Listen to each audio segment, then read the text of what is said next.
Haleluya, haleluya. Yesu Kristo ashimwe.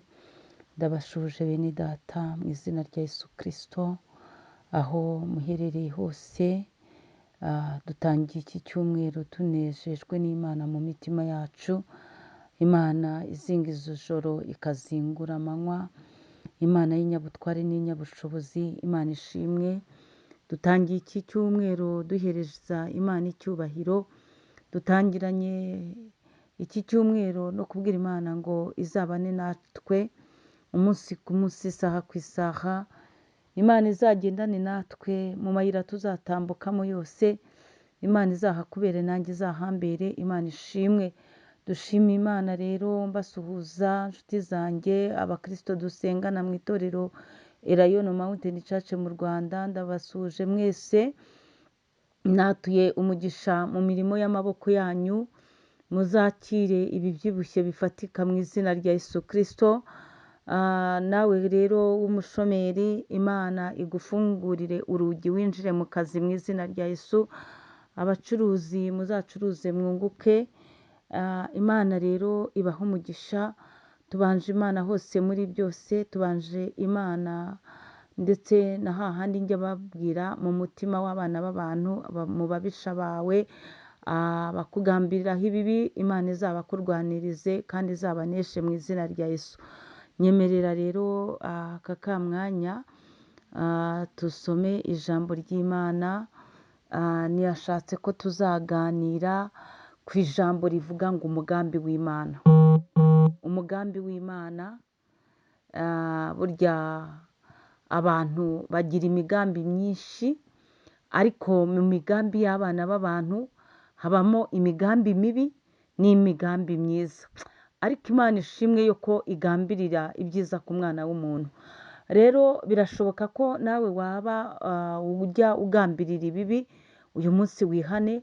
Birashoboka rero ko ufite imigambi myiza, Imana iguhere umugisha mu migambi myiza ufite.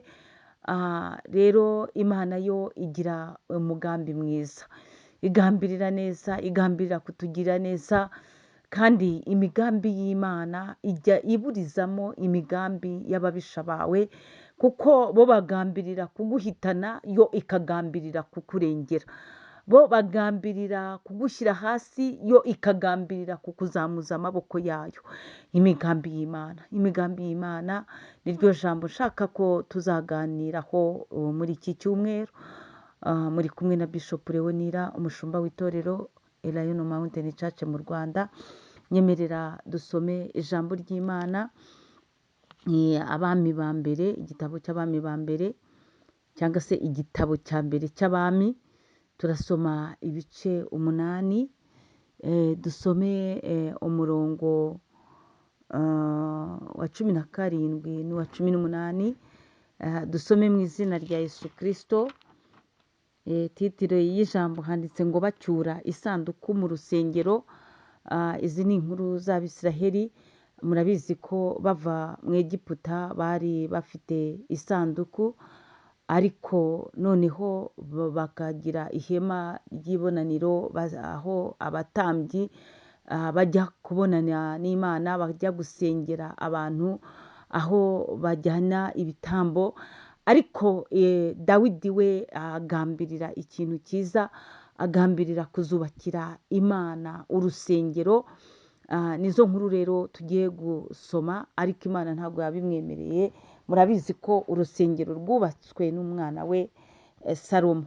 Reka dusome mu izina rya Yesu Kristo. Nuko 17, nuko Dawidi yari yaragambiriye kuzubakira izina ry'Uwiteka Imana ya Isiraheli inzu. 18, ariko Uwiteka abwira data Dawidi ati, kuko wari ufite umugambi wo kuzubakira izina ryanjye inzu, wagize neza ubwo wagambiriye mu mutima wawe. Ariko si wowe uzubaka iyo nzu, ahubwo ni umuhungu wawe uzikurira mu nda. Uwo ni we uzubakira izina ryanjye inzu, izina ry'Imana yacu rihabwa icyubahiro. Nakubwiraga ngo Dawidi yagambiriye neza cyane. Agambirira mu mutima we kuzubakira inzu, kuzubaka urusengero rw'Uwiteka.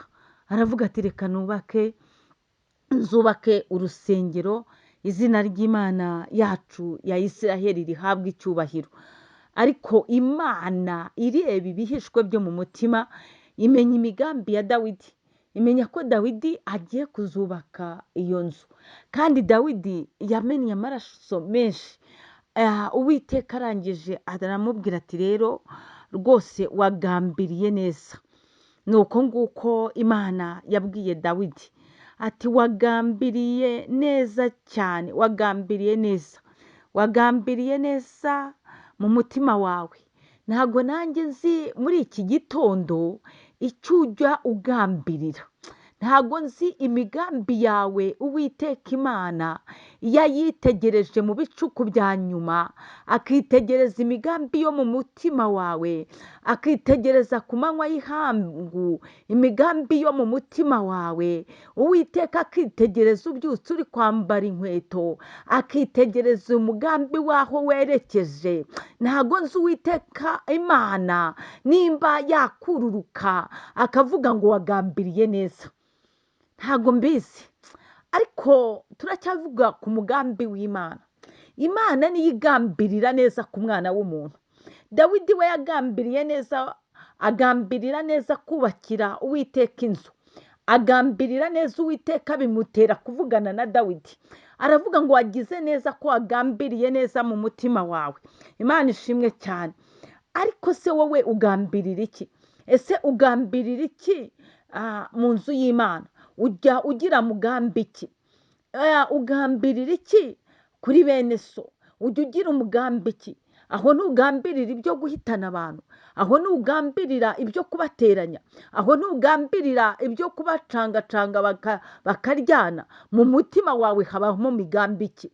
Nicyo nashatse kukubwira, nicyo nashatse kukubaza.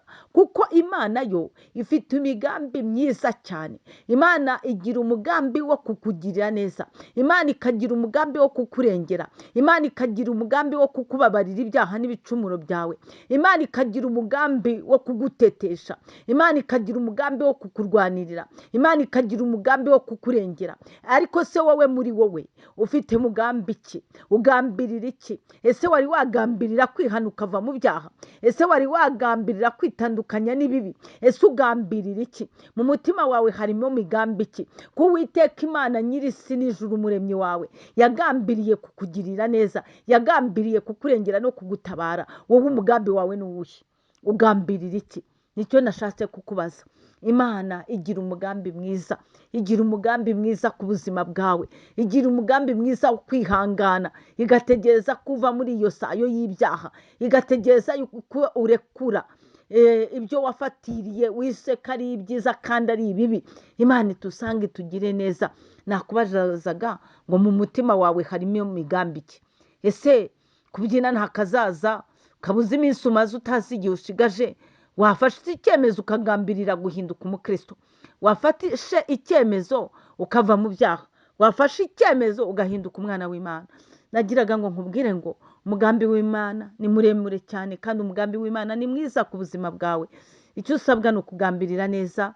Shalom, shalom. Ineza yawe kujana umuntu, ineza yawe